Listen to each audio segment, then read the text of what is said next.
Stadium, you know.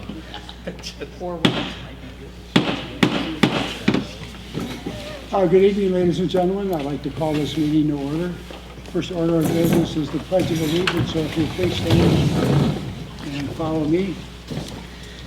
I pledge allegiance to the flag of the United States of America and to the republic for which it stands, one nation, under God, indivisible, with liberty and justice for all.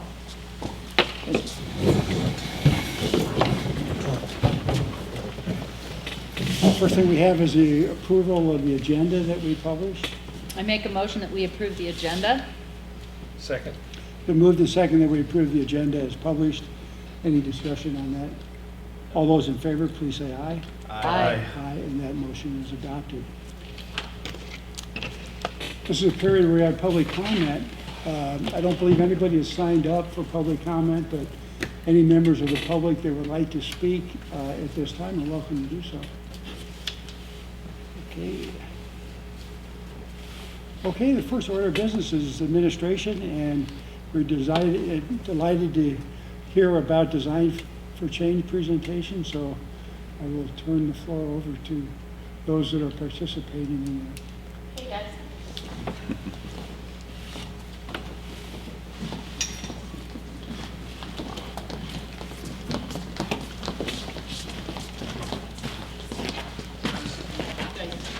You want to introduce yourselves first? Hi, I'm Priscilla Hester. Hi, I'm Ellie Coco. I'm Ethan Bowen. I'm Michelle Parker. We are the Sandpoint Middle School Design for Change, and this is our presentation about AEDs.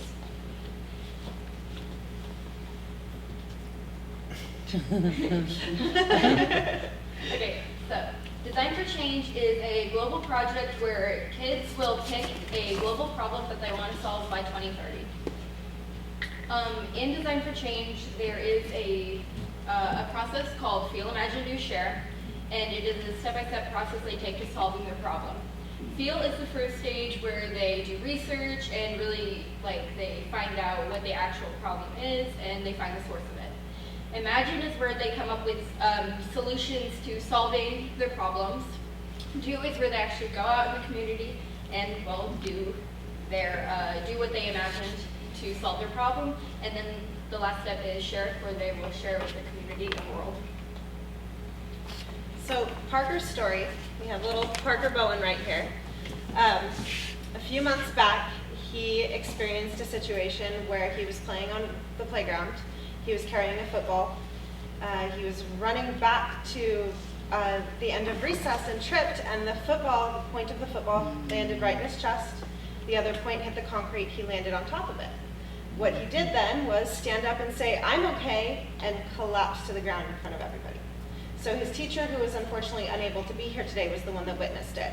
And what she saw was, it looked like my child passed away in front of her eyes. They got him inside, were able to kind of bring him back to, and on Nurse Dana's recommendation, we ended up bringing him into our doctors and had learned that there was a suspicion of a heart defect. He's the most active child you've ever met in your life. He runs, he plays, he does soccer, karate, basketball, you name it. There's literally zero indication that we would have ever thought he had a heart defect. In fact, his dad actually has a heart defect, and we had him checked out the day he was born and he was cleared. So the fact that he had this reaction when we had taken every precaution under the sun just leads us to know that there is any number of children within each school who could be going through something like this.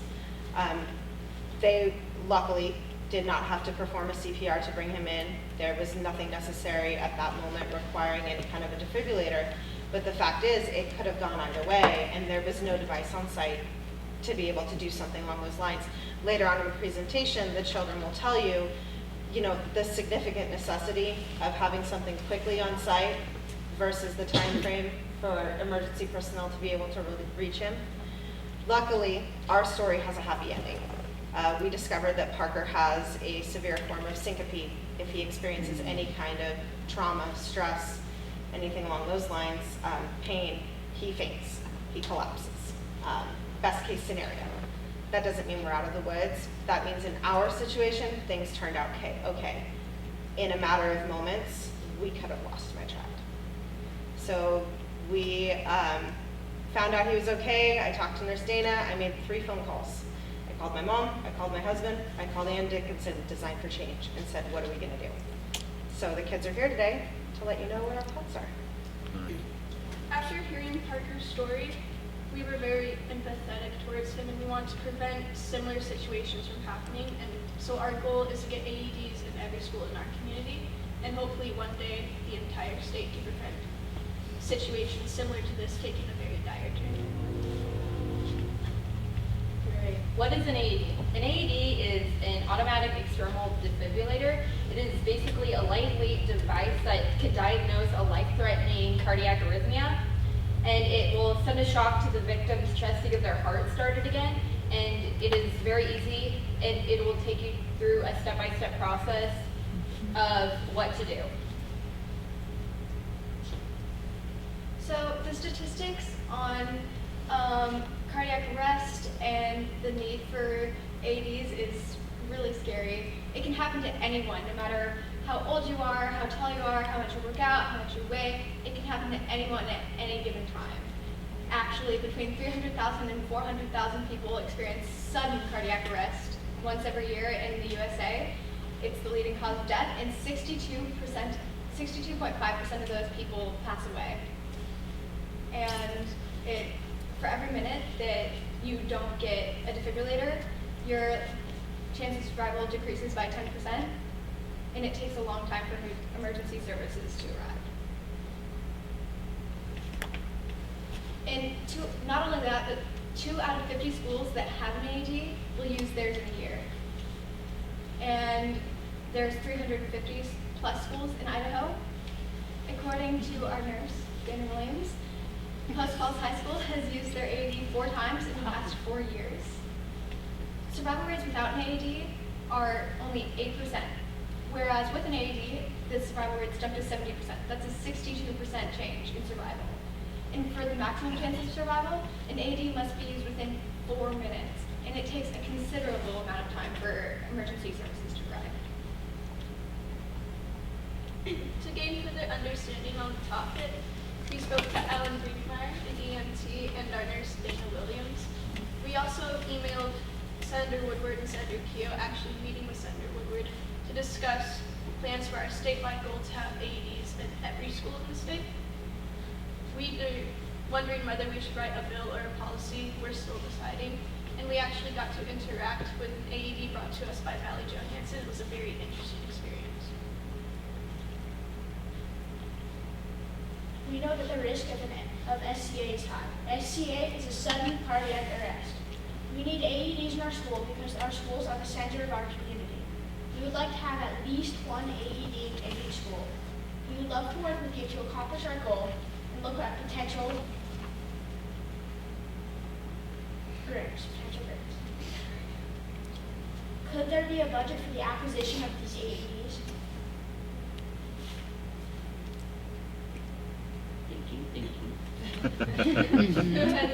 The people who have AEDs in our county or district are the Clark Fork Junior and Senior High School and Sandpoint High School. And then the rest of the schools in our district do not have any. And even though these 2 schools do have these AEDs, we would probably have to get them replaced because the Bonner County Emergency Center. Yeah, so we want to get universal plugs so that all of the equipment is compatible. And we would like them all to be the same for reasons that we will explain. Alan might be able to add to that. Yes. You want to talk now or after? Would you like to say anything? Bonner County Emergency Management Services is recommending that we all get the same AED. The cost of our preferred device is $1,700 per unit. We chose this because it can be connected to Wi-Fi, allowing paramedics to monitor both the condition of the AED and monitor a patient if the AED is being used. And we also chose it because the monitor tables are universal, meaning it's compatible with any equipment that the paramedics choose to use and making for a faster process, potentially saving a life.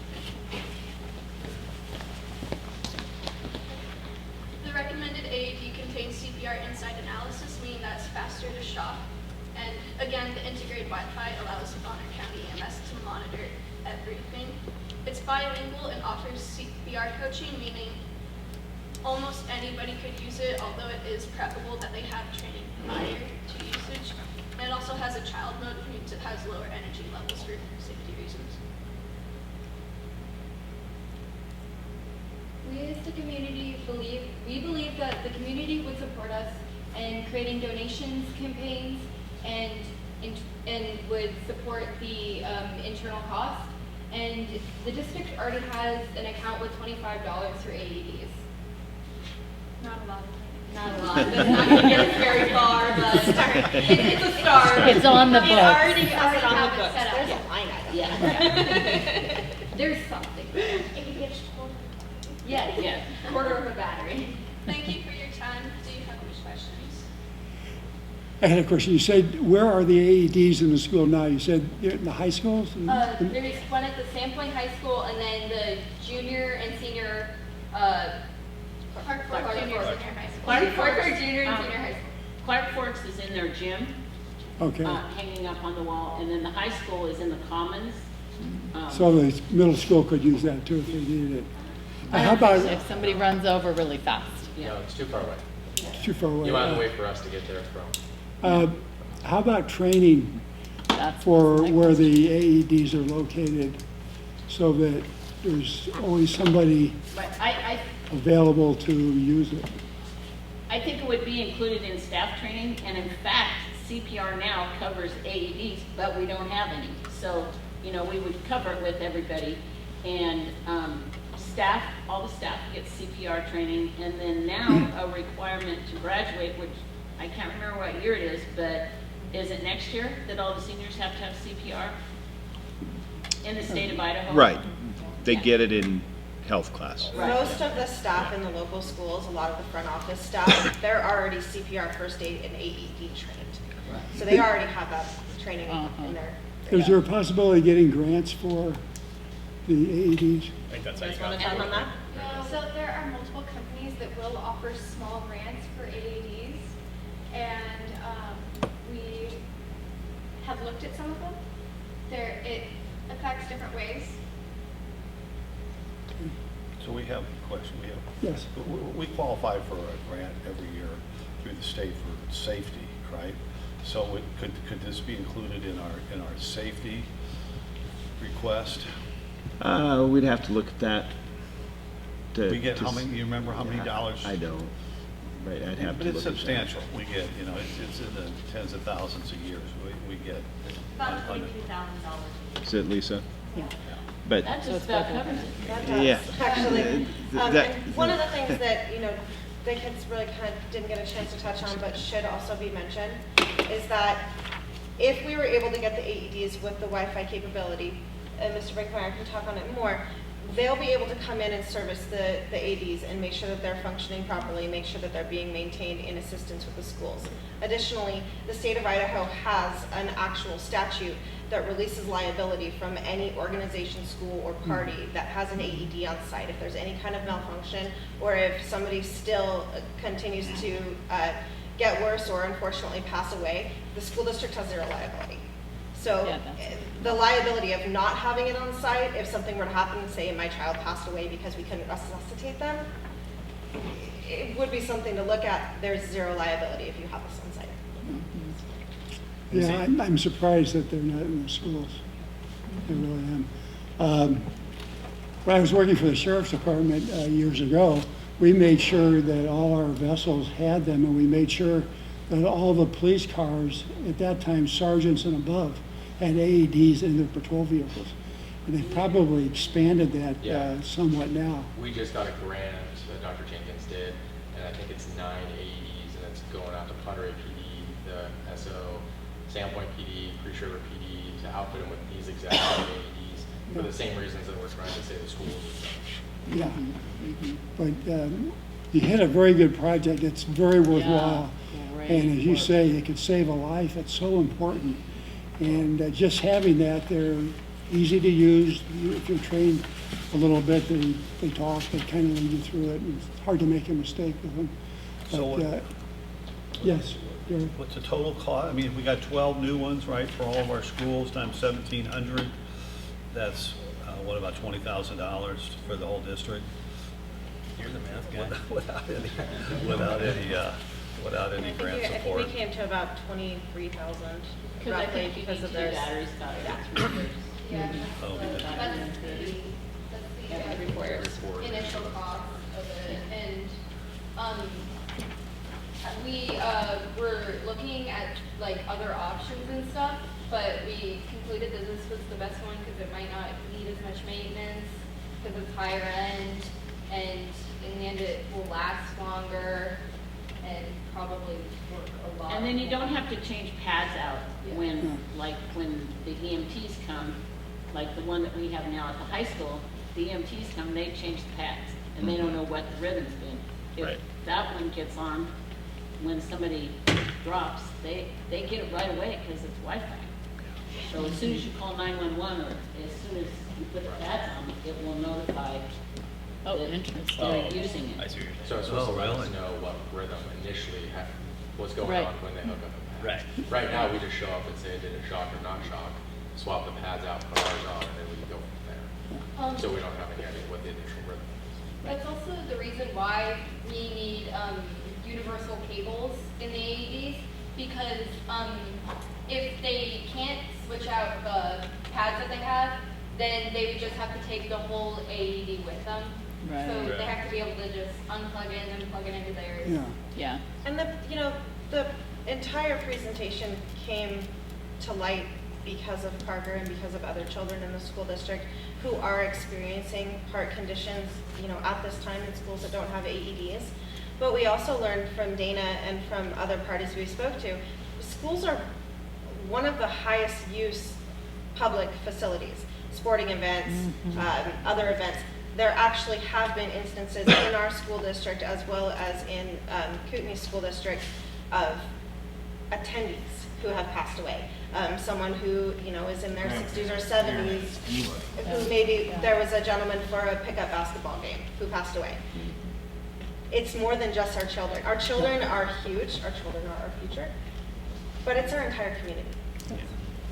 So Yeah, Alan, it's the staff and teachers who need it. Everybody. yeah, The Alan, kids are is young there and a portable unit that could go like with the athletic trainer? Because a lot of the sporting events are off-site. Right. Yeah, you could actually take that one I out. was gonna say, any and of you them could are just- portable. Yeah. You're gonna So say- like the one in the high school, the trainer could go. Right, but I meant, to have one on-site at Pine Street Field during a soccer game, or Memorial Field during a soccer or football game, or, Yeah, that would be like if we got in with the city with Memorial Field and Travers, because I know we've been talking about that too, because Centennial has 8 fields and there's nothing there. So you're Right. waiting for us to get there, or we need to get the city. right. So Dr. Jenkins has been working on that as well, Okay. placing them throughout the city and getting Got it. businesses involved. So he's taken on that project to get AEDs throughout the Right, community. right. So that's kind of EMS's step, and then we're supporting the Yeah. students in this. So is our county EMS been able to help you at all? With this, Yeah, with getting, so he The has a big defibrillators. grant that he's implementing 25,000 plus on a pulse point program, which will notify community members if there's CPR being done within, I think it's 6 minutes away from that person that's trained to use an AED. On So, your phone.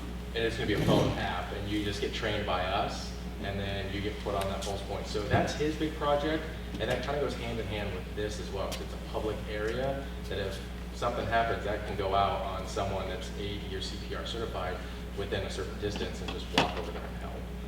Right. So he's been focusing a lot of the grant money on that, but he's offered to assist with giving them ideas on which grants to kind of go after. great. And I think as these guys work on this further, they'll be able to go to Rotary, to Chamber of Commerce. Right. Out into the Right. community Yeah. also. The other Yeah. communities. There's grants to the Idaho Community Foundation as well, and we have discussed partnering to also house Kinderhaven with an AED because we do not have an AED in the Kinderhaven home.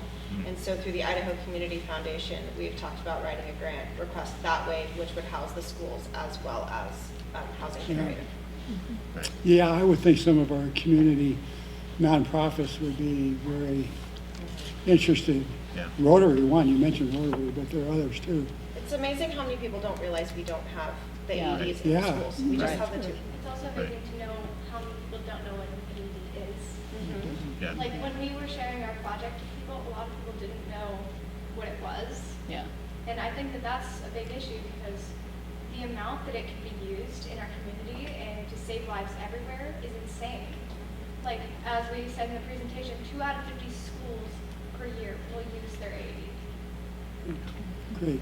Well, Thank you. I just want to say thank you for your work. Keep up Great. that work.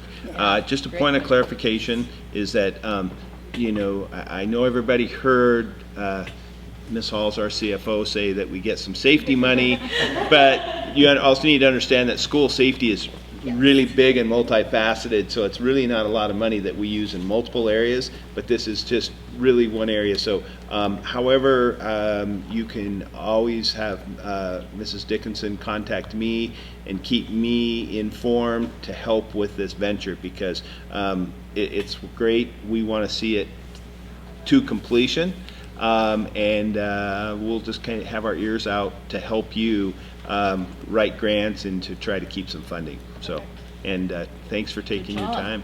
Yeah. Yeah, nice job. Great job. Thank you very much. Good job, kiddo. Thank you. We need training teachers. There. Oh. Yeah, okay. Okay. I'm You're sedated though, so it doesn't count. call us Lisa. Okay, Just keep going. yeah.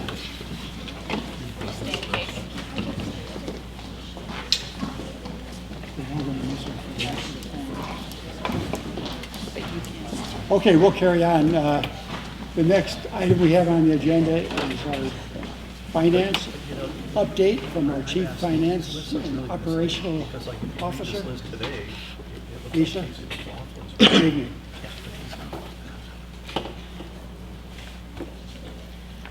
Good evening. Good evening.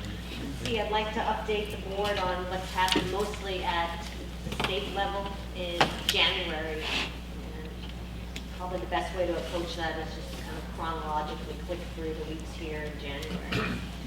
So Governor Little opened our legislative session on January 3rd with his budget request for 2021, which would start July 1st, 2020. Much of his focus was on increasing funding for K-12 education, particularly the line item for teacher salaries, but also requests for transportation, and then a big piece on rules and regulatory reductions. He also proposed that the budget stabilization funds, there are 4 of them in the state of Idaho, limit the increase from currently 10% of annual revenues up to 15%. We also discussed changing around the sales tax on groceries, and also just a general moderation of the state's budget growth. And this isn't a surprise. We call it late fall. We put into place a 1% rescission budget for every other agency except K-12 for this year, and made clear that every other agency in their request for fiscal year 2021 should implement at least a 2% cut. It's really difficult for me in my position to try to now translate Governor Little's request in terms of how his proposed increase of overall 4.1% increase at the state level would be for Lake Pend Oreille School District. It pivots on the largest line item in about a $2 billion annual budget currently, which is the teacher career ladder allocation. And his request of an additional $30 million suggests that that would be mostly channeled to veteran teachers, but still the details are lacking. His financial arm, the Division of Financial Management, along with JFAC members and House and Senate Ed Committee members have been meeting now for the last few weeks early in the morning, iteratively going through what that might look like. But my best estimate now would bring in about $550,000 more dollars to Lake Pend Oreille School District than we currently are receiving this fiscal year. Which sounds like a lot of money, but it's literally half of what we've received in terms of increases over the last 4 years, which has ranged from about $1 million up to as high as almost $1.4 million. And it's because we have, of the 240-ish teachers, about 60% of them sit in this very top rung. So we have a very veteran teacher staff in Lake Pend Oreille School District. Then there is another standing committee that meets at the beginning of every legislative session, and it has joint members of the House and the Senate on it, and it's called the Economic Outlook Revenue and Assessment Committee. And just before the session started, they heard testimony of the financial position of Idaho on January 2nd and 3rd, and then a week later, their job is to make an economic forecast in terms of revenue for the current fiscal year and then the next fiscal year. And they did that on January 9th, and ultimately they coalesced on Governor Little's forecast for this year, adjusted forecast, but came in just slightly lower than the governor's forecast, 1/6% lower for fiscal year 21. And then the next thing they will do is on February 6th, they will go to the Joint Finance Appropriation Committee and outline their recommendation. But it's the Joint Finance Appropriations Committee makes their separate and distinct forecast as well. And of course, it's that committee that hears all the agency budgets and makes recommendations to the House and Senate for approval of those agency budgets. Then, again, just chronologically, on January 21st, the Senate Ed Committee heard the first enrollment data report. So last year, out of the last legislative session, House Bill 293 was requiring school districts this year for the first time to report enrollment data. So we are being funded on average daily attendance this fiscal year, so we're reporting that, but we're also for the first time reporting enrollment data so that the legislature has a better idea when discussing potentially changes to a funding formula, really what the financial impact would be. So last legislative session, changing around the funding formula dominated the conversation. And this requirement was an outgrowth of that, because part of that conversation was, well, we're not getting good data. So Tim Hill, who has been at the helm at the State Department of Education for the financial piece for K-12, he's retiring actually this fall, and his reaction to the presentation to Senate Ed on this enrollment data, and I'm quoting him, is, at first glance, the gap between average daily attendance and full-time enrollment is not as big as he thought, because he was giving testimony last year. Hence, going from average daily attendance to enrollment, cost modeling, last session has shrunk. So legislators are paying attention to this. Overall, average daily attendance he had shared last year was about 96% of enrollment, and he's saying it's smaller than that. He's saying the gap is small. gap is- Yeah, the gap is right. smaller, it would Okay. cost less. It's not even 4%, to- right. To So it's enroll. more than 96, could be 97? Yeah, Yeah. exactly.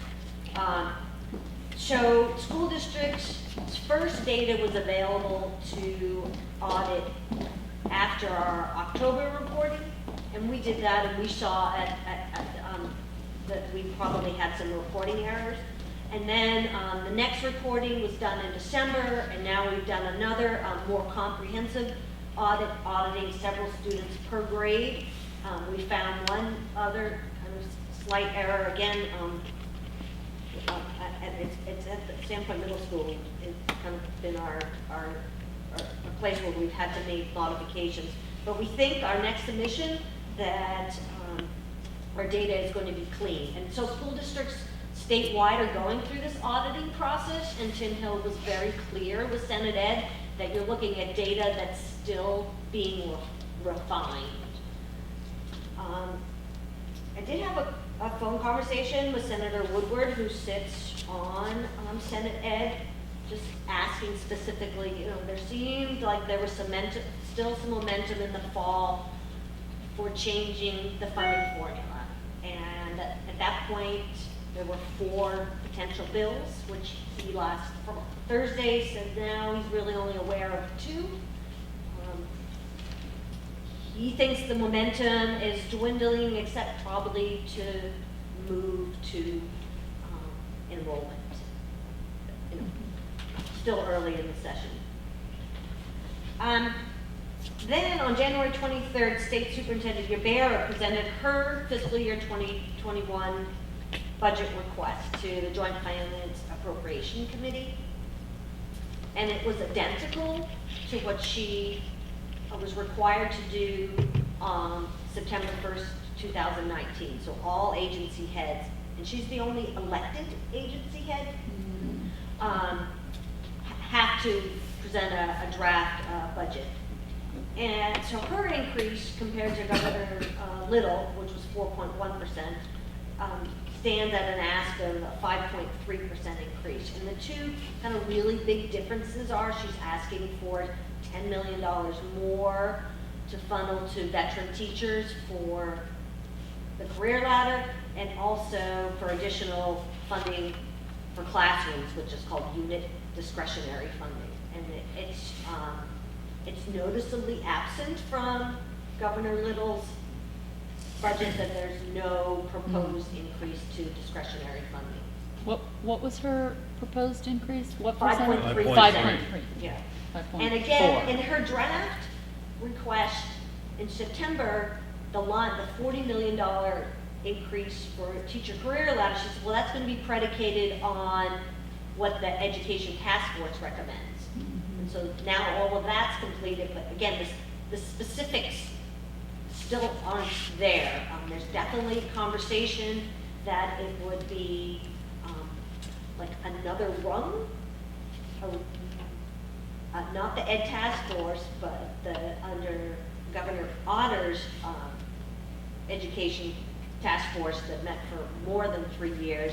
They originally suggested that the maximum rung be $60,000 for teachers, and so they're talking about maybe going from the current maximum of 50 to 60 over a 5-year period. Again, just nothing definite. What's very different about JFAC this year is that normally JFAC sets its revenue target and then starts hearing all the agency budgets, and now they're not even going to set their revenue target until February 11th. And I don't know, but I think part of that is that the state's economy started to perform a little better later in the fall, and maybe they want one more month of revenue data before they land on their forecast. I do personally think it will be lower than your bears, the governors, and the economic outlook and assessment committee. Last year they were lower, and still the state overspent its budget. So we, Lake Palm Grove School District, also are starting our budget process, and with the number that I shared with you in terms of what we think is going to happen at the state level. And then there's some other things that are happening that we also want to pay attention to. One, I mentioned that Governor Little had asked to increase the reserve fund cap from 10 to 15%. That did pass JFAC last Friday, 18-0. Had a couple, like our reserve fund balance at the end of last fiscal year was 13.5%. We have also a target goal of 15%.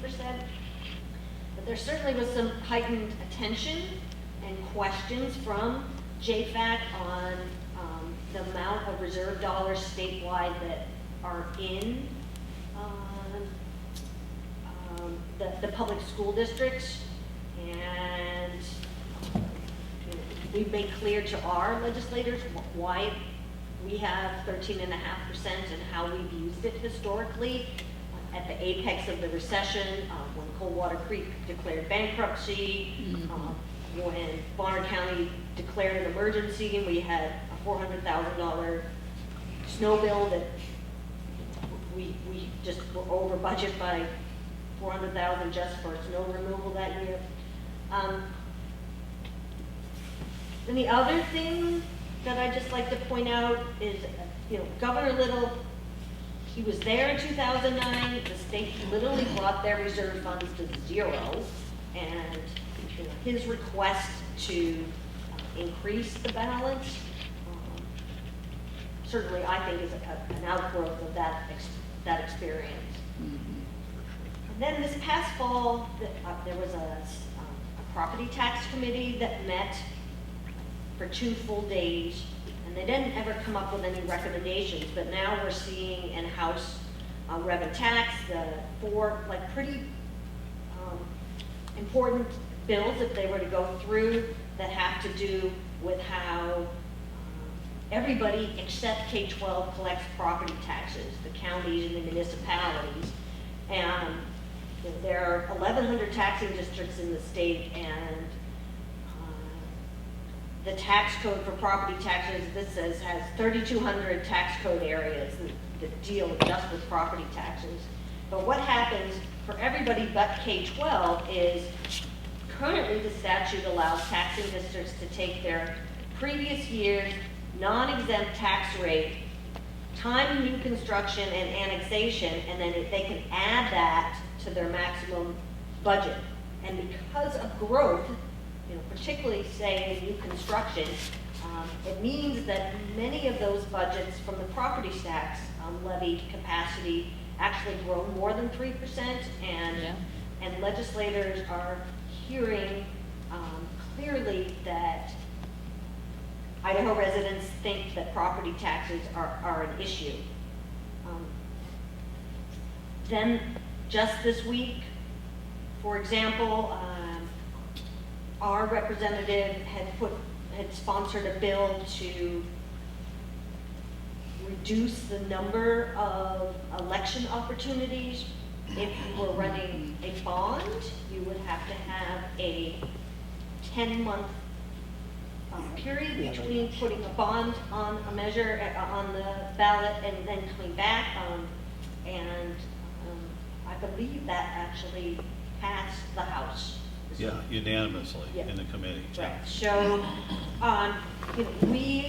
we don't have any bonds on the books. We haven't since 1951, but we are the outlier. This is how, this is one of only 2 funding mechanisms to modernize or build new buildings in Idaho for K-12. And if you are a growing district, narrowing that to, right now you have the opportunity to bring it 4 times a year. It's a real issue. And then there is another piece of legislation that is suggested to be introduced of eliminating supplemental levies completely for school districts. Over 90% of school districts currently have some kind of supplemental levy on the books that can run these types of levies. And the suggested remedy would be to increase the sales tax by 1%. The state of Idaho did this in 2007, and the results of that just really speak for themselves. So there are lots of other bills to pay attention to outside of House and Senate Ed that directly could impact the functionality of our school district, and we'll certainly keep paying attention. Are there any questions? Lisa, I'd like to add one part.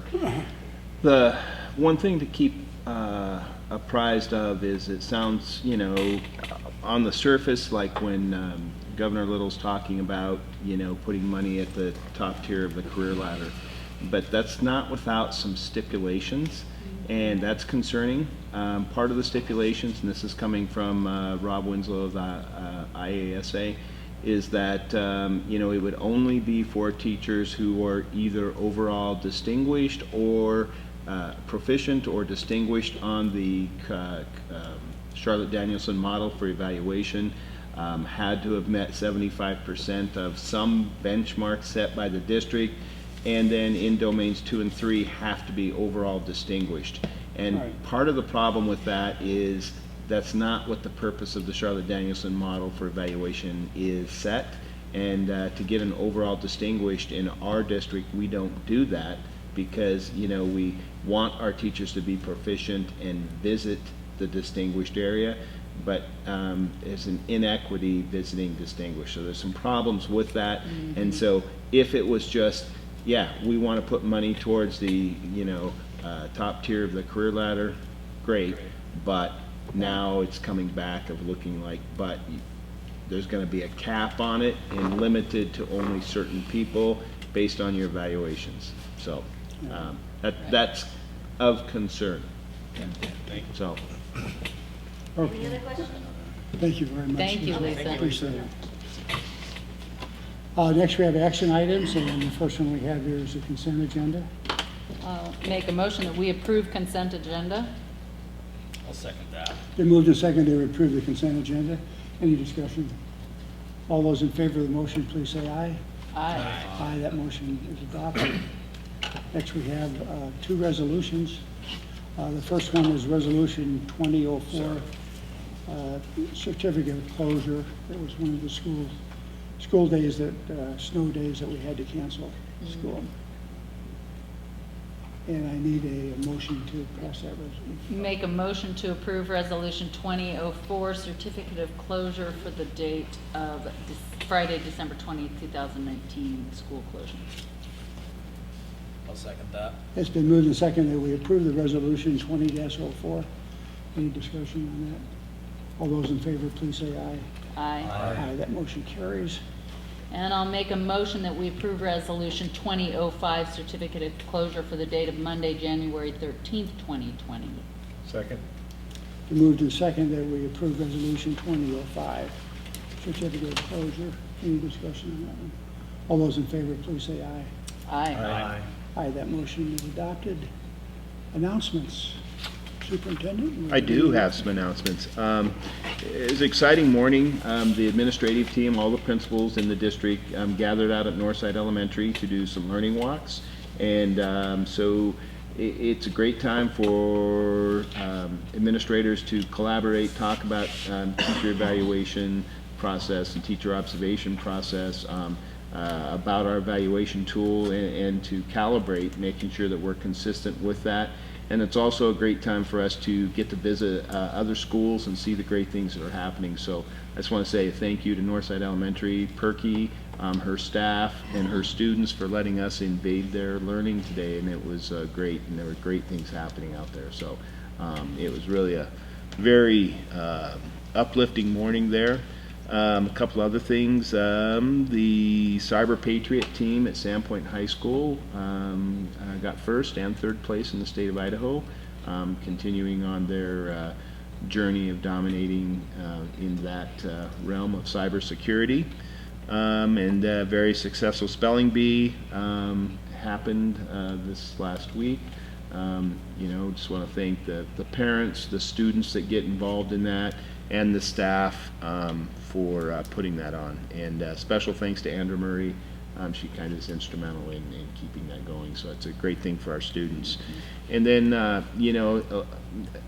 we usually wait for our school report card to come out, and we'll have state testing this spring. But we do know that our graduation rate for the last school year was up to 91.1%. So that was very good. And that's the whole district. That's district? District-wide. Congratulations. That's Yeah, yeah, it was good news. So we're moving in the right direction there. So, Kudos to yeah. everybody. That's Yeah. not- Yeah. Thank you. Can't remember, the state average is still 83 Yeah, it's less than maybe? something, So, Low 80s, I think. yeah, so, anyway, Thank you. yeah. Casey? It's actually, we've had some great things. Design for Change has been going. They've been undertaking several projects. One was just a coin campaign, just to raise some money for local charity. They did a good job. They raised about, it was close to $250, just, coin. And nobody carries cash anymore, right? So, especially kids. So that was really neat to see. And the students just seeing their passion for different things is pretty great. We also have some math groups that are going on during our homeroom time period. So students that are struggling with math are going into 5 different classrooms with different teachers that have backgrounds in math that aren't even necessarily teaching math right now. And so that's great to see. It's great to see students getting the extra help that they need. And of course, our sports are in full swing. We've got basketball games tonight. That's why half of the Design for Change students were actually here, along with Ms. Dickinson as well. So we've got great things going on with the middle school. It's been a fantastic year. Thank you. Anybody on the board? I have one item. I would like at this time to acknowledge the sudden passing of a former school trustee, Steve Lockwood. He was a trustee. He was also on the city council. He was on the planning commission. He was on the Sandpoint Urban Renewal Agency, and he belonged to and participated in more nonprofits than I have time to mention. I got to know Steve 2 years ago when he decided to run for county commissioner, and we talked about some of the issues and things, and he asked for my public support, and he noticed when I hesitated a little bit, I said, well, you're a Democrat and I'm a Republican. So, and he said, but that's good enough. We agree on enough things to make it work. So I did support him, and he did not win the election, but he would have made a good commissioner. But anyway, I just wanted to mention that. We're losing a real nice person that's contributed to the community in so many ways. Thank you. Okay, now the next thing we have here is executive session. And I would like to make a motion that we move into executive session as provided for in Idaho Code Title 74, Section 206, subsection 1F, to communicate with legal counsel for the public agency to discuss the legal ramifications of and legal options for pending litigation or controversies not yet being litigated but imminently likely to be litigated. The mere presence of legal counsel at an executive session does not satisfy this requirement. I'll second that. It's been moved and seconded that we go into executive session as stated. Roll call vote, please. Trustee Williams? Aye. Trustee Superger? Aye. Trustee Decker? Aye. Trustee Lewis? Aye. Trustee Kelly? Aye. Thank you. 4.